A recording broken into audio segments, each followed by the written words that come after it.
President at 5:30. Okay. Good evening. I'd like to welcome everybody to the regular school board meeting for the month of February for Fairborn City Schools. Mr. Philo, if you'd call roll, please. Mr. Browning, Here. Ms. Landon, Here. Mrs. Malad, Here. Mr. Steininger, Here. Mrs. Webb. Here. Okay, if we could stand for the pledge, please. I pledge allegiance to the flag of the United States of America and to the republic for which it stands, one nation, under God, indivisible, with liberty and justice for all.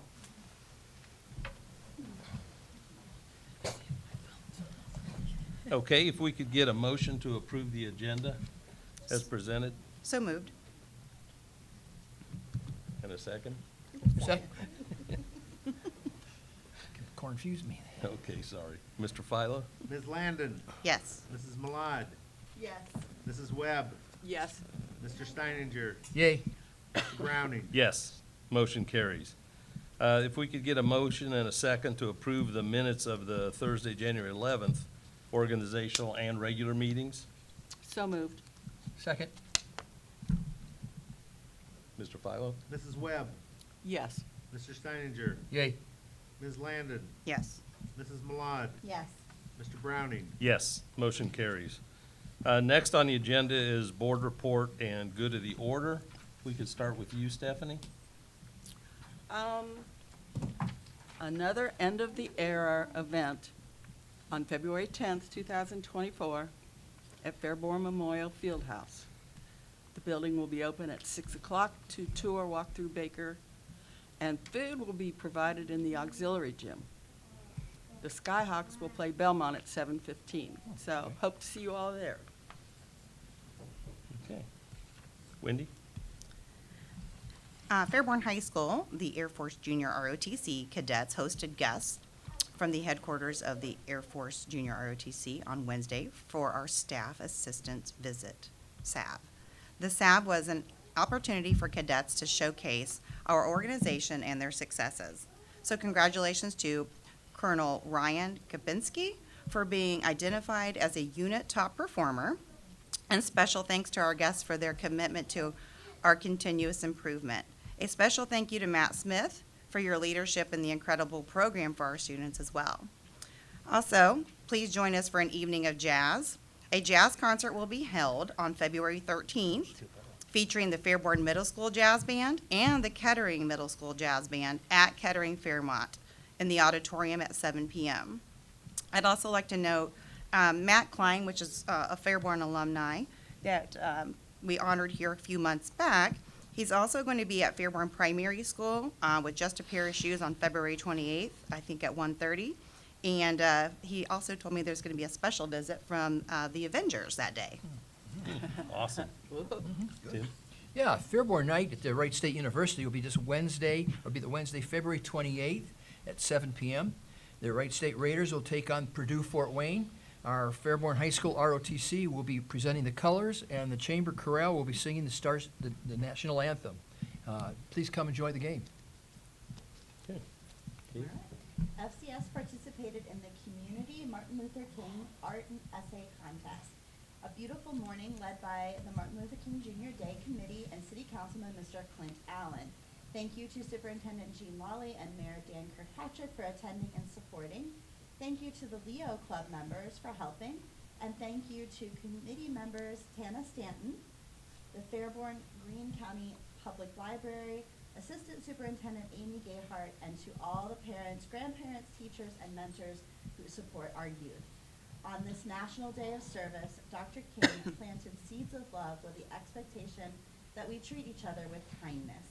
Our responsibility is to keep his memory alive, be open-minded, and stand up against injustice. Do your part to make things better. Congratulations to all students who participated and received awards. Okay. And I believe we will be honoring some essay Yes. winners here in a little bit. Yes. Okay, first I'd like to congratulate Kaya Reinhardt. She's on the girls wrestling team. She actually placed first in the Iron Maiden Invitational this weekend, and she's 32-1 this season in wrestling. Excellent.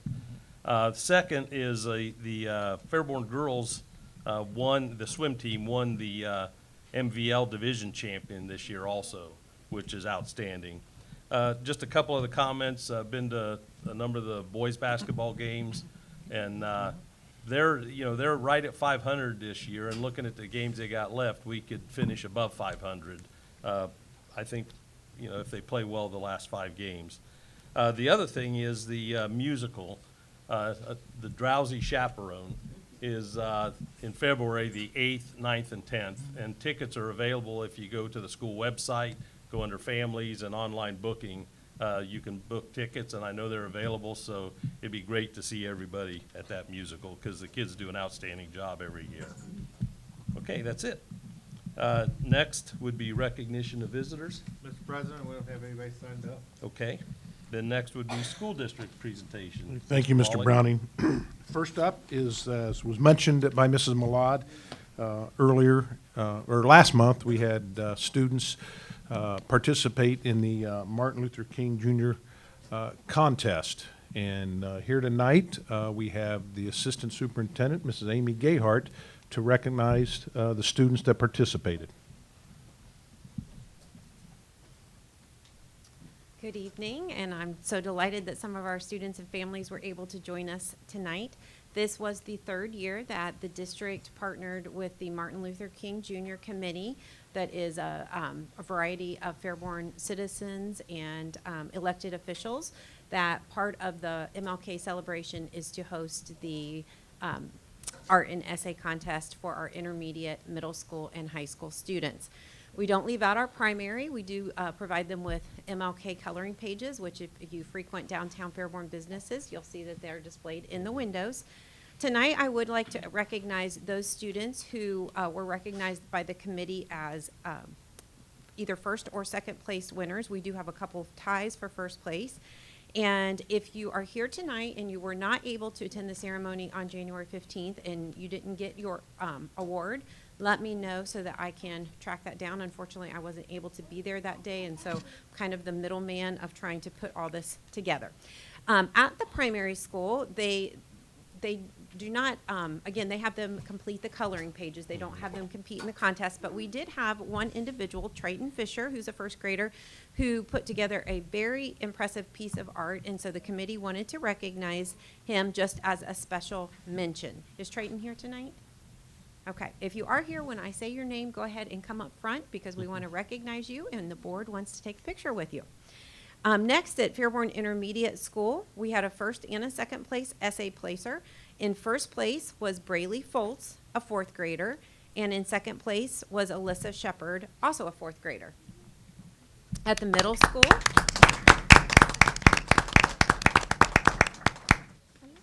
you stand right here for right now. Congratulations. At the middle school, first place in the essay contest was Jan Anwari, and a tie for second place was Serenity Johnson. He's okay. Fine. At the high school, first place in the essay division was Wyatt Kegley. Then moving on to our art division, at the intermediate school, we had a first and second place finisher. In first place was Amelia Fisher, a 4th grader, and in second place, Dylan Turner, a 4th grader.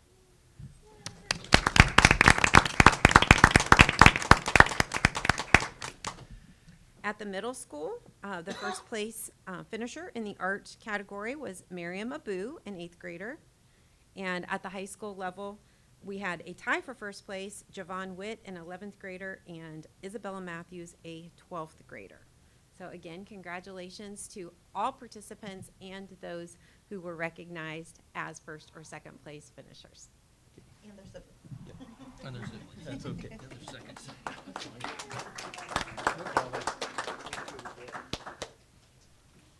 You guys want to move more towards the middle down here?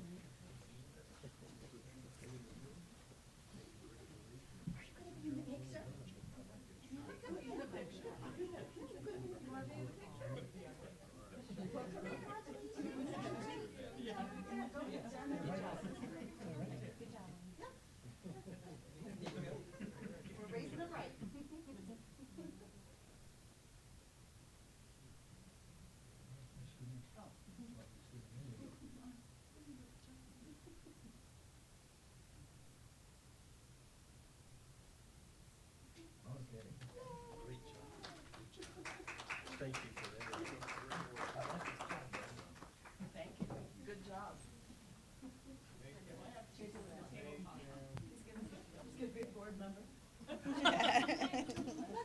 He's coming back with us.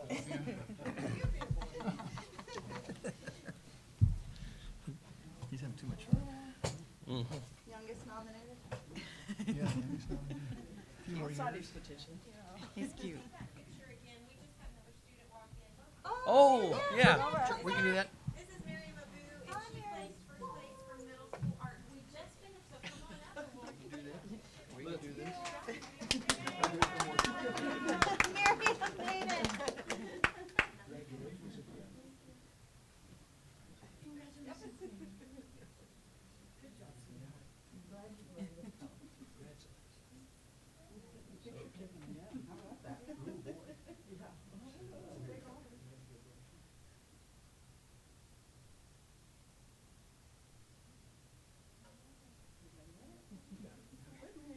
Get it, yeah, good, good.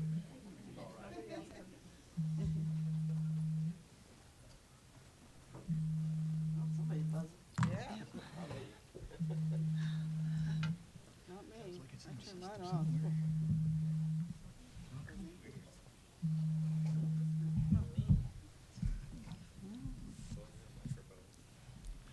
Okay, next up, presentation will be a facilities update by Mr. Jeff Patrick.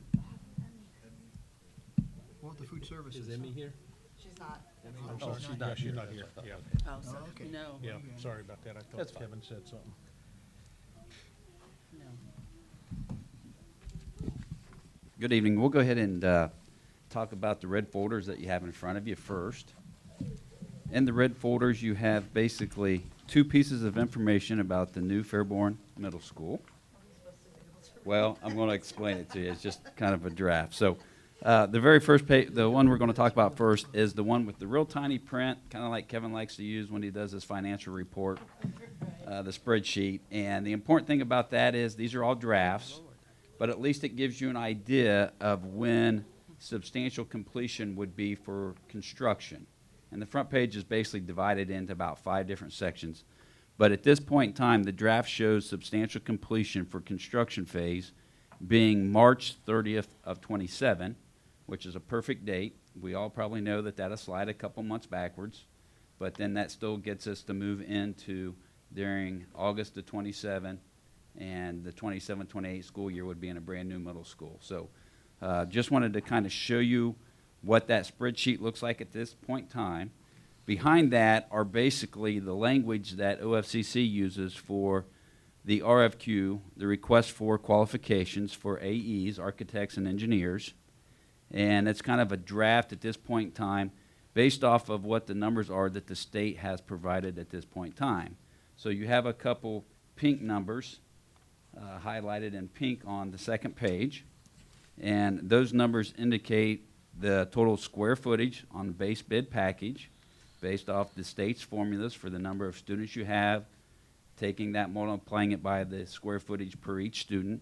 So you end up with about 148,000 square feet is what the state says that that building would be funded at, as far as basically a shared funding situation. On top of that is the amount of money that would be set aside for this project. And it's $50,800,000 and some odd cents. And the reason for the difference is that back in 2016, the school district's master plan shows this building that we're standing in right now being abated and demoed. So you have to set aside the other pink number that you have, $1.8 million, for abatement and demo of this building. Now, that doesn't mean that we will abate and demo this building, but it just means we have to set that much money to the side for that.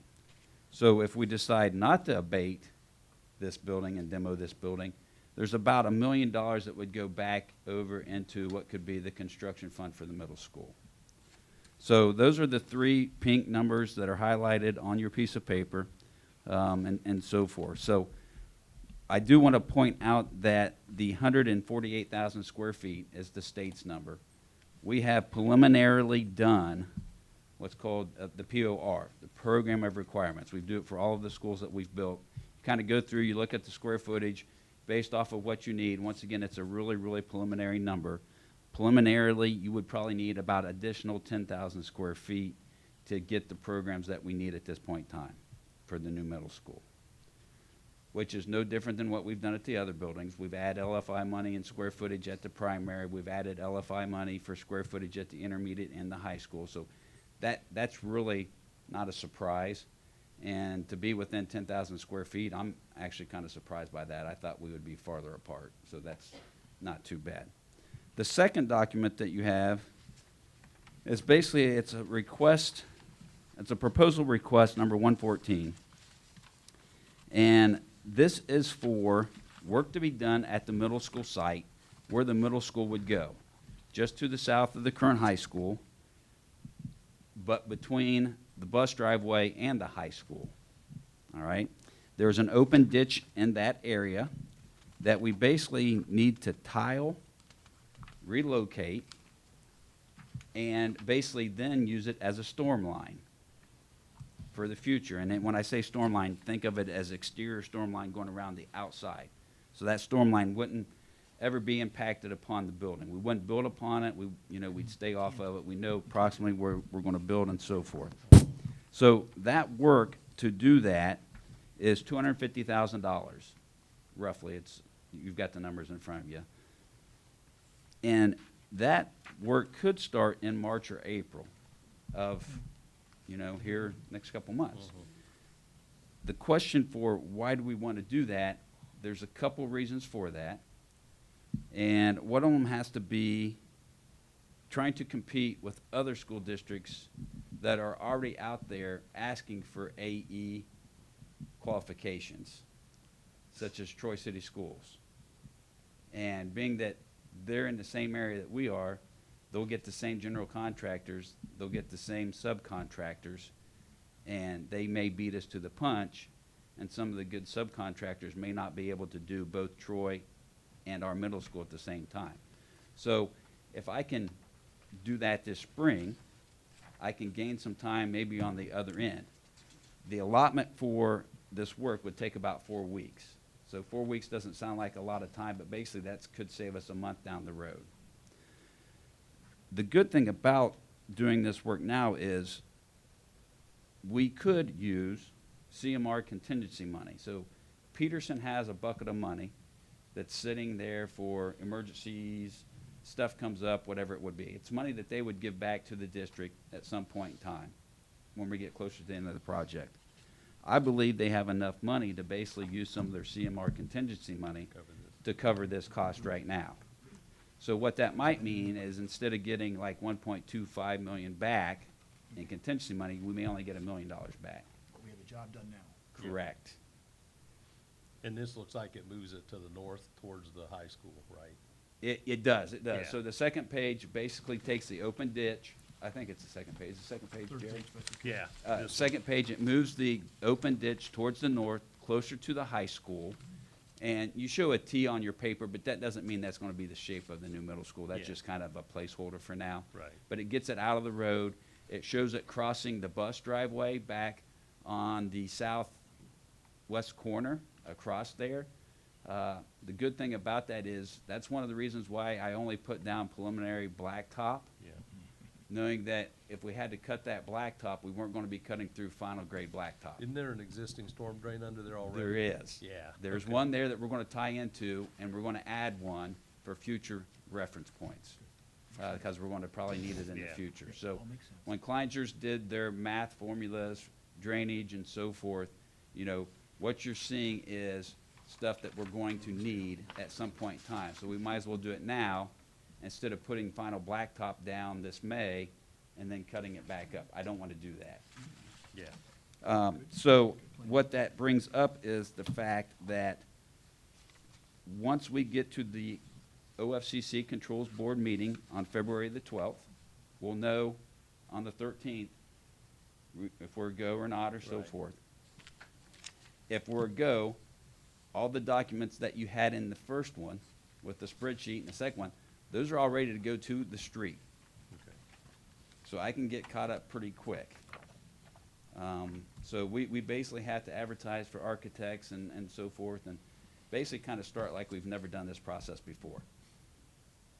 just part of the way Yeah. it works, unfortunately. So, but what it also means is it might mean that once we get to the 13th, if you guys are fine with moving forward with this ditch, I may need to bring you guys in and get a quick approval on a requisition, change order, however we proceed with that to get that ball moving. Okay. So just kind of keeping you informed about what's going on with that. Are there any questions That makes sense. with moving forward with the middle school, No, it all makes this storm line at this point in time? That makes sense. I have a question Yeah. about the middle school. Okay. I understand the other. So, 147,980, and you say we may get 10,000 more, possibly, We might need 10,000 more, yeah. but we're currently at 167, Baker's being usable space is about 160. 160, okay. No way to get to what we already are? Not with OFCC's numbers. So when they put the calculator into their Ohio Design Manual, there's Yeah. a square footage. So they're gonna use 1,000 kids. And of 1,000 kids, you get so much square footage per kid. So when Correct, they yeah. do that, that's how they get to that 148. So let me So ask- even at the primary and the intermediate school, we would have been less than we currently have when we started the process. The state would have said, okay, instead of, I believe the primary's got 131,000 square feet, I believe. The Okay. state might have said, okay, our formula shows that you can build a building with 110,000 square feet. We didn't do that. We did the POR, we did the requirements, we added a couple classrooms to get to 131,000 square feet. That additional square footage is basically used, what's called LFI, locally funded initiative money, to do that additional square footage.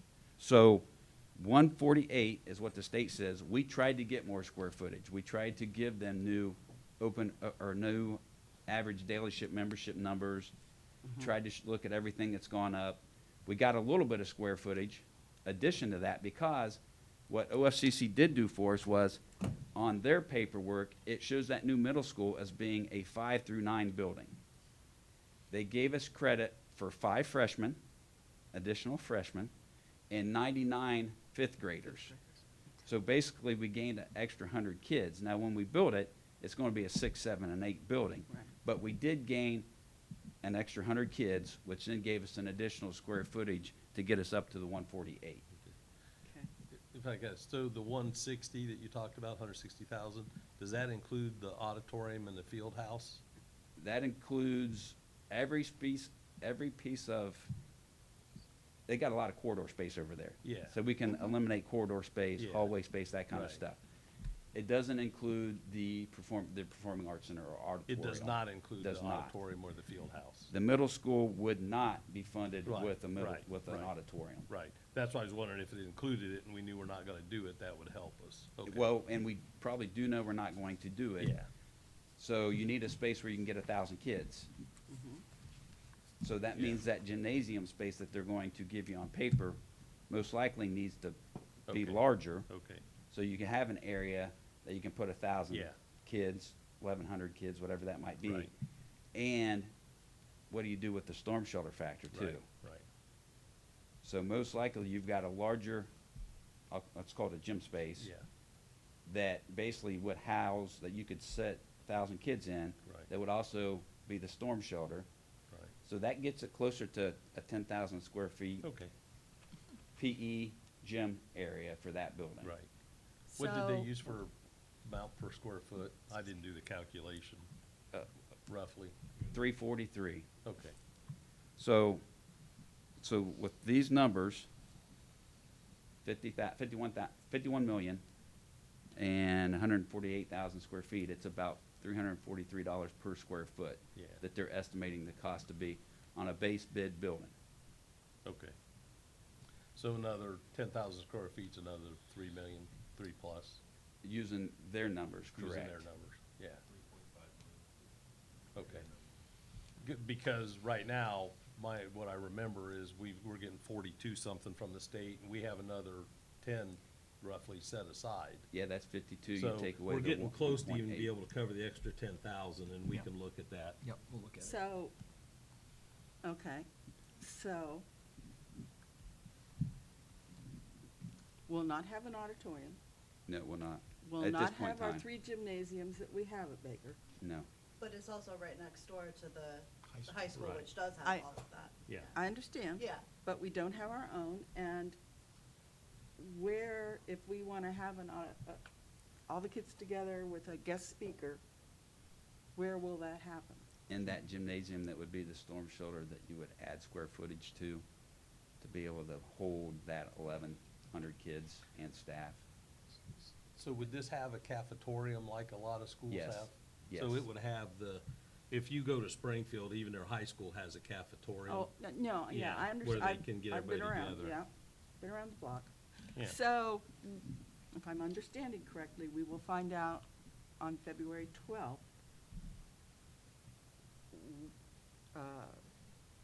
what money we will be having. Is that correct? Yeah, and it's kind of already in that document on the one with the real tiny spreadsheet on the front.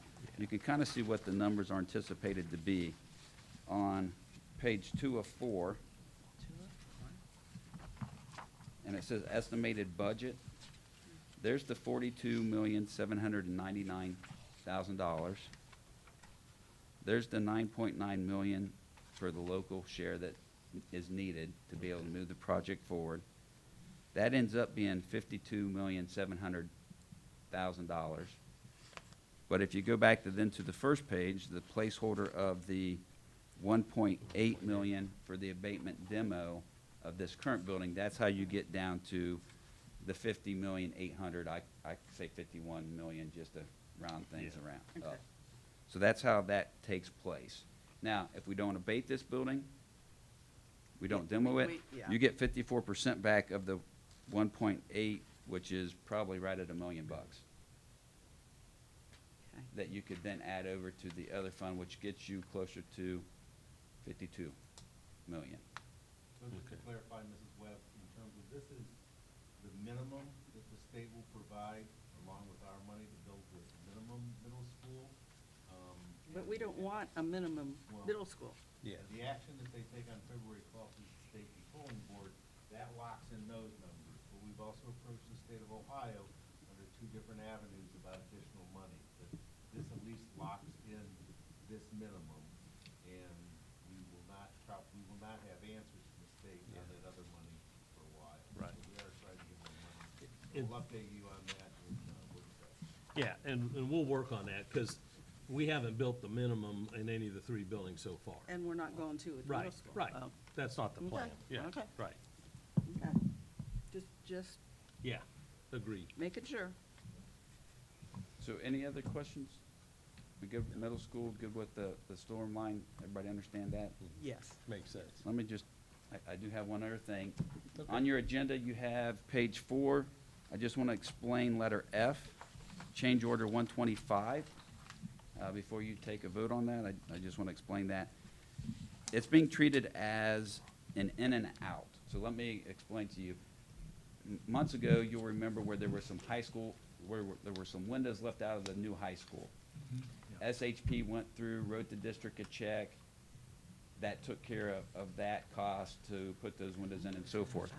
So what's happened is there was some revisions made to egress.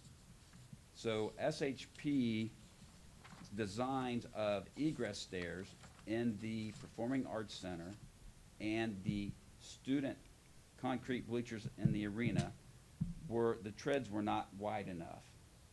So they had to redesign those after they were already poured and after the handrails had already been prefabricated.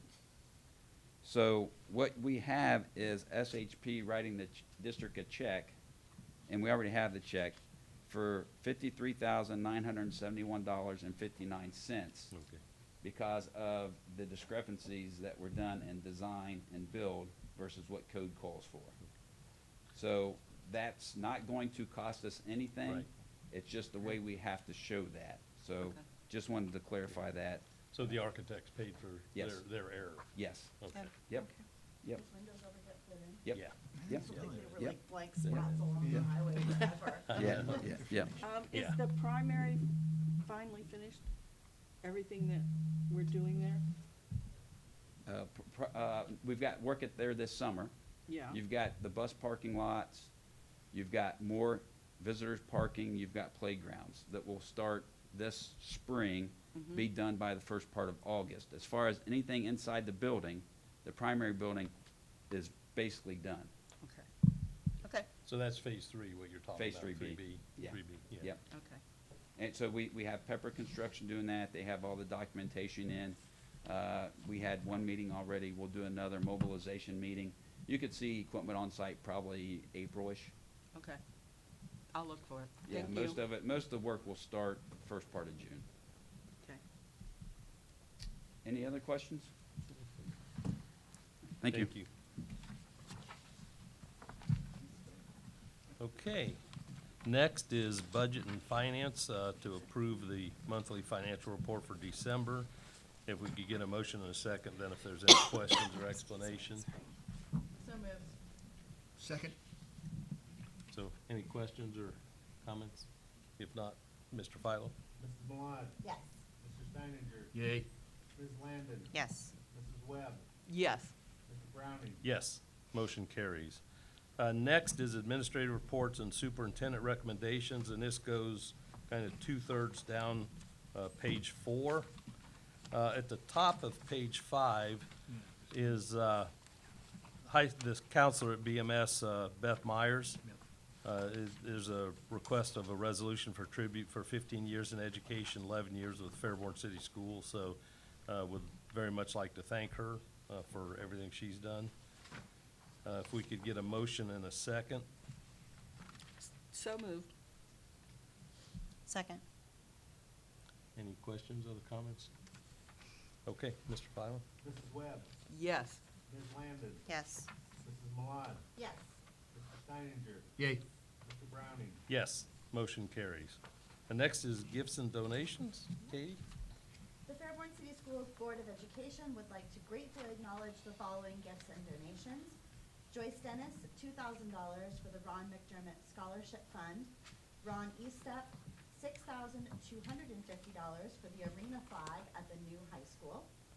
For the Jennifer Whited Literacy Project, John and Linda Barr, $50. Joan Kelly, $50. Jack and Karen Kramer, $50. Todd and Dana Muckerhide, $50. Stephen and Jill Patrick, $200. Nancy Peters, $100. Linda Shea, $50. And Isaac and Amelia Urison, $20. Okay. Next is a work session. Board of Education